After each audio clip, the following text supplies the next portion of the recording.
एक स्वाधीन देश के रूप में भारत 75 साल पूरे कर रहा है।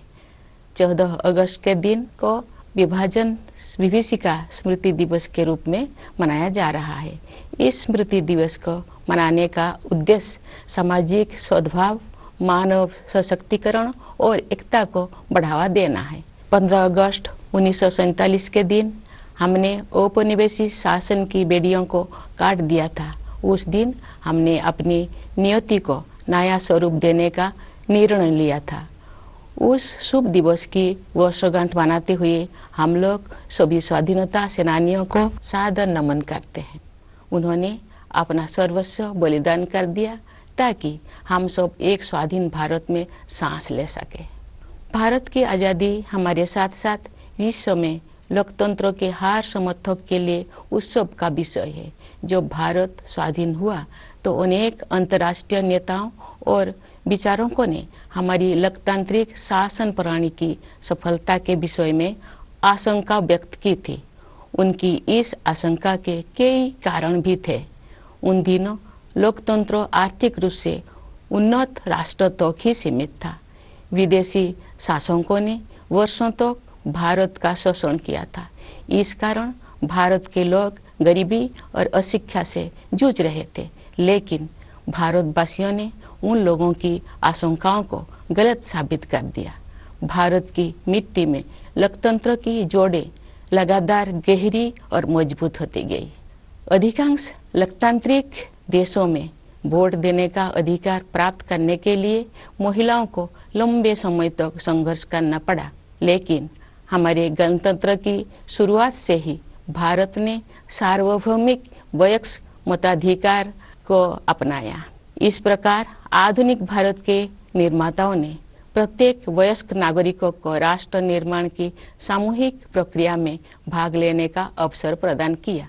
भारत को यह श्रेय जाता है कि उसने विश्व समुदाय को लोकतांत्रिक की वास्तविक क्षमता से परिचित कराया। मैं मानती हूँ कि भारत की ये उपलब्धि केवल संयोग नहीं थी। सभ्यता के आरंभ में ही भारत भूमि के संतों और महात्माओं ने सभी प्राणियों की समता व एकता पर आधारित जीवन दृष्टि विकसित कर ली थी। महात्मा गांधी जैसे महानायक के नेतृत्व में हुई स्वाधीनता संग्राम के दौरान हमारे प्राचीन जीवन मूल्यों को आधुनिक युग में फिर से स्थापित किया गया। इसी कारण से हमारे लोकतंत्र में भारतीयता के तत्व दिखाई देते हैं। गांधी जी सत्ता के विकेंद्रीकरण और जनसाधारण को अधिकार संपन्न बनाने के पक्षधर थे। पिछले 75 सप्ताह से हमारे देश में स्वाधीनता संग्राम के महान आदर्शों का स्मरण किया जा रहा है। आज़ादी का अमृत महोत्सव मार्च 2021 में दांडी यात्रा की स्मृति को फिर से जीवंत रूप देकर शुरू किया गया है। उस युगांतरकारी आंदोलन में हमारे संघर्ष को विश्व पटल पर स्थापित किया था।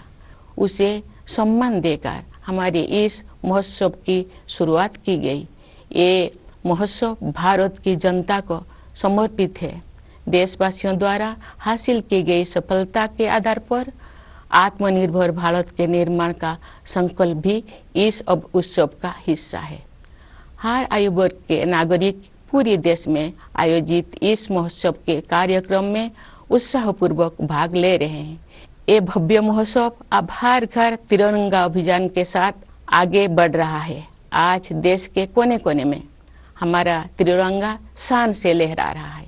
स्वाधीनता आंदोलन के आदर्शों के प्रति इतने व्यापक स्तर पर लोगों में जागरूकता को देखकर हमारे स्वाधीनता सेनानी अवश्य प्रफुल्लित हुए होते। हमारा गौरवशाली स्वाधीनता संग्राम इस विशाल भारत भूमि में बहादुरी के साथ संचालित होता रहा।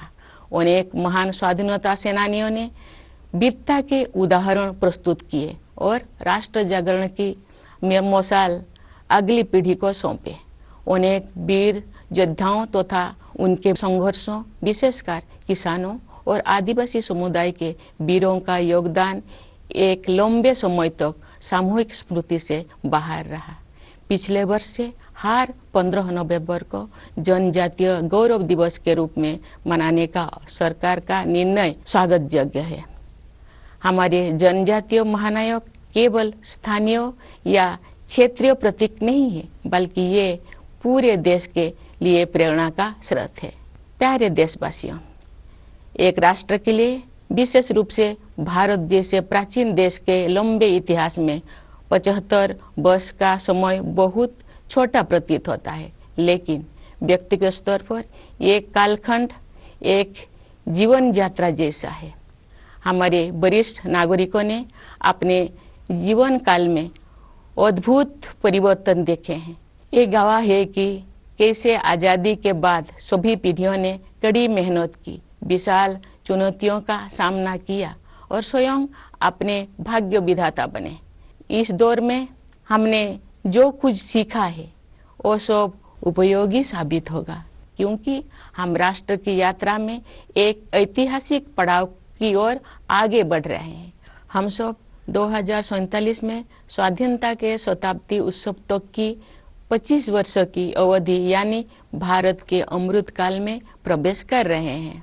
हमारा संकल्प है कि वर्ष 2047 तक हम अपने स्वाधीनता सेनानियों के सपनों को पूरी तरह साकार कर लेंगे। इसी कालखंड में हम बाबा साहेब भीमराव अंबेडकर के नेतृत्व में संविधान का निर्माण करने वाला विभूतियों के विजन को साकार कर चुके होंगे।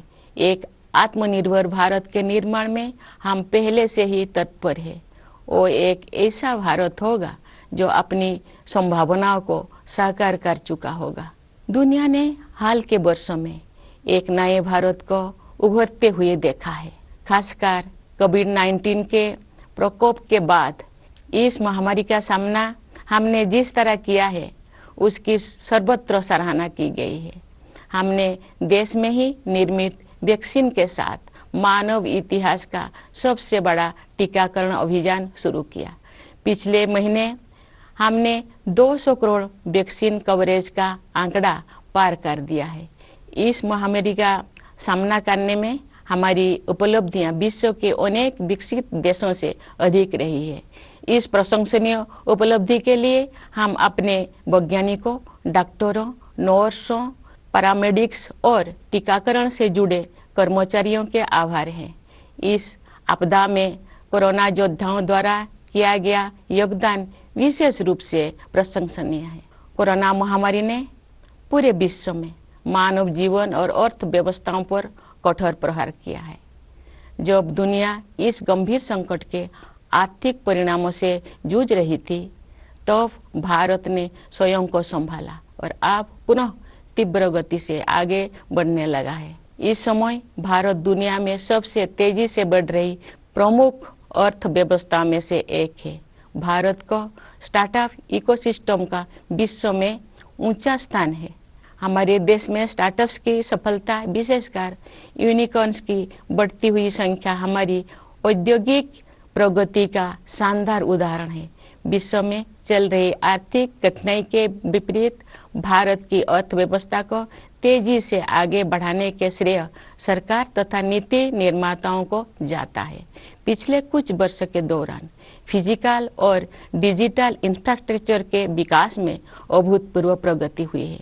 प्रधानमंत्री गति शक्ति योजना के द्वारा कनेक्टिविटी को बेहतर बनाया जा रहा है। परिवहन के जल, थल, वायु आदि पर आधारित सभी माध्यमों को भलीभांति एक दूसरे के साथ जोड़कर पूरे देश में आवागमन को सुगम बनाया जा रहा है। प्रगति के प्रति हमारे देश में दिखाई दे रही उत्साह का श्रेय कड़ी मेहनत करने वाले हमारे किसान व मजदूर भाई बहनों को भी जाता है। साथ ही व्यवसाय की सूझबूझ से समृद्धि का सृजन करने वाले हमारे उद्यमियों को भी जाता है। सबसे अधिक खुशी की बात है कि देश का आर्थिक विकास और अधिक समावेशी होता जा रहा है तथा क्षेत्रीय विषमताएं भी कम हो रही है। लेकिन ये तो केवल शुरुआत ही है। दूरगामी परिणाम वाले सुधारों और नीतियों द्वारा इन परिवर्तनों की आधारभूमि पहले से ही तैयार की जा रही थी। उदाहरण के लिए डिजिटल इंडिया अभियान द्वारा ज्ञान पर आधारित अर्थव्यवस्था की आधारशिला स्थापित की जा रही है। राष्ट्रीय शिक्षा नीति का उद्देश्य भावी पीढ़ी को औद्योगिक क्रांति के अगले चरण के लिए तैयार करना तथा उन्हें हमारी विरासत के साथ फिर से जोड़ना भी है। आर्थिक प्रगति से देशवासियों का जीवन और भी सुगम होता जा रहा है। आर्थिक सुधारों के साथ साथ जन कल्याण के नए कदम भी उठाया जा रहे हैं। प्रधानमंत्री आवास योजना की सहायता से गरीब के पास स्वयं का घर होना अब एक सपना नहीं रह गया, बल्कि सच्चाई का रूप ले चुका है। इसी तरह जल जीवन मिशन के अंतर्गत हर घर जल योजना पर कार्य चल रहा है। इन उपायों का और उसी तरह के अन्य प्रयासों का उद्देश्य सभी को, विशेषकर गरीबों को, बुनियादी सुविधाएं प्रदान करना है। भारत में आज संवेदनशीलता व करुणा के जीवन मूल्यों को प्रमुखता दी जा रही है। इन जीवन मूल्यों का मुख्य उद्देश्य हमारे वंचित, जरूरतमंदों तथा समाज के हाशिए पर रहने वाले लोगों के कल्याण हेतु कार्य करना है। हमारे राष्ट्रीय मूल्यों को नागरिकों के मूल कर्तव्यों के रूप में भारत के संविधान में समाहित किया गया है। देश के प्रत्येक नागरिक से मेरा अनुरोध है कि वे अपने मूल कर्तव्यों के बारे में जानें, उनका पालन करें, जिससे हमारा राष्ट्र नई ऊंचाइयों को छू सके। प्यारे देशवासियों, आज देश में स्वास्थ्य, शिक्षा और अर्थव्यवस्था तथा उनके साथ जुड़े अन्य क्षेत्र में जो अच्छे बदलाव दिखाई दे रहे हैं, उनके मूल में सुशासन पर विशेष बल दिए जाने की प्रमुख भूमिका है। जब राष्ट्र सर्वोपरि की भावना से कार्य किया जाता है तो उसका प्रभाव प्रत्येक निर्णय एवं कार्य क्षेत्र में दिखाई देता है। ये बदलाव विश्व समुदाय में भारत की प्रतिष्ठा में भी दिखाई दे रहा है। भारत के नया आत्मविश्वास का स्रोत देश के युवा, किसान और सबसे बढ़कर देश की महिलाएं हैं। अब देश में स्त्री पुरुष के आधार पर असमानता कम हो रही है। महिलाएं अनेक रूढ़ियों और बाधाओं को पार करते हुए आगे बढ़ रही हैं। सामाजिक और राजनीतिक प्रक्रियाओं में उनकी बढ़ती भागीदारी निर्णायक साबित होगी। आज हमारी पंचायती राज संस्थाओं में निर्वाचित महिला प्रतिनिधियों की संख्या 14 लाख से कहीं अधिक है। हमारे देश की बहुत सी उम्मीदें हमारी बेटियों पर टिकी हुई है। समुचित अवसर मिलने पर वह शानदार सफलता हासिल कर सकती है। अनेक बेटियों ने हाल ही में संपन्न हुए राष्ट्रमंडल खेलों में देश का गौरव बढ़ाया है। हमारे खिलाड़ी अन्य अंतर्राष्ट्रीय प्रतियोगिताओं में भी देश को गौरवान्वित कर रहे हैं। हमारे बहुत से विजेता समाज के वंचित वर्गों में से आते हैं। हमारी बेटियां फाइटर पायलट से लेकर स्पेस साइंटिस्ट होने तक हर क्षेत्र में अपना परचम लहरा रहे हैं। प्यारे देशवासियों, जब हम स्वाधीनता दिवस मनाते हैं तो वास्तव में हम अपनी भारतीयता का उत्सव मनाते हैं। हमारा भारत अनेक विविधताओं से भरा देश है, परंतु इस विविधता के साथ ही हम सभी में कुछ ना कुछ ऐसा है जो एक समान है। यही समानता हम सभी देशवासियों को एक सूत्र में पिरोती है तथा एक भारत श्रेष्ठ भारत की भावना के साथ आगे बढ़ने के लिए प्रेरित करती है। भारत अपने पहाड़ों, नदियों, झीलों और वनों तथा उन क्षेत्रों में रहने वाले जीव जंतुओं के कारण भी अत्यंत आकर्षक है। आज जब हमारे पर्यावरण के सम्मुख नई नई चुनौतियां आ रही है, तब हमें भारत की सुंदरता से जुड़ी हर चीज का दृढ़तापूर्वक संरक्षण करना चाहिए। जल, मिट्टी और जैविक विविधता का संरक्षण हमारी भावी पीढ़ियों के प्रति हमारा कर्तव्य है। प्रकृति की देखभाल माँ की तरह करना हमारी भारतीय संस्कृति का अभिन्न अंग रहा है। हम भारतवासी अपनी पारंपरिक जीवन शैली से पूरी दुनिया का सही राह दिखा सकते हैं। योग एवं आयुर्वेद विश्व समुदाय को भारत का अमूल्य उपहार है, जिसकी लोकप्रियता पूरी दुनिया में निरंतर बढ़ रही है। प्यारे देशवासियों, हमारे पास जो कुछ भी है वो हमारी मातृभूमि का दिया हुआ है, इसलिए हमें अपने देश की सुरक्षा, प्रगति और समृद्धि के लिए अपना सब कुछ अर्पण कर देने का संकल्प लेना चाहिए। हमारे अस्तित्व की सार्थकता एक महान भारत के निर्माण में ही दिखाई देगी।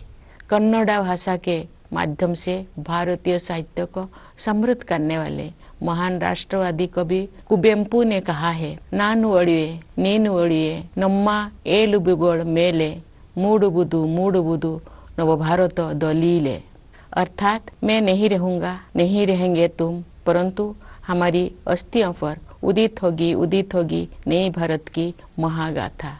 उस राष्ट्रवादी कवि का ये स्पष्ट आह्वान है कि मातृभूमि तथा देशवासियों के उत्थान के लिए सर्वस्व बलिदान करना हमारी आदर्श होना चाहिए। इन आदर्शों को अपनाने के लिए मैं अपने देश के युवाओं से विशेष अनुरोध करती हूँ। वे युवा ही 2047 के भारत का निर्माण करेंगे। अपना संबोधन समाप्त करने से पहले मैं भारत के सशस्त्र बलों, विदेशों में स्थित भारतीय मिशनों और अपनी मातृभूमि को गौरवान्वित करने वाले प्रवासी भारतीयों को स्वाधीनता दिवस की बधाई देती हूँ। मैं सभी देशवासियों के सुखद और मंगलमय जीवन के लिए शुभकामनाएं व्यक्त करती हूँ। धन्यवाद। जय हिंद।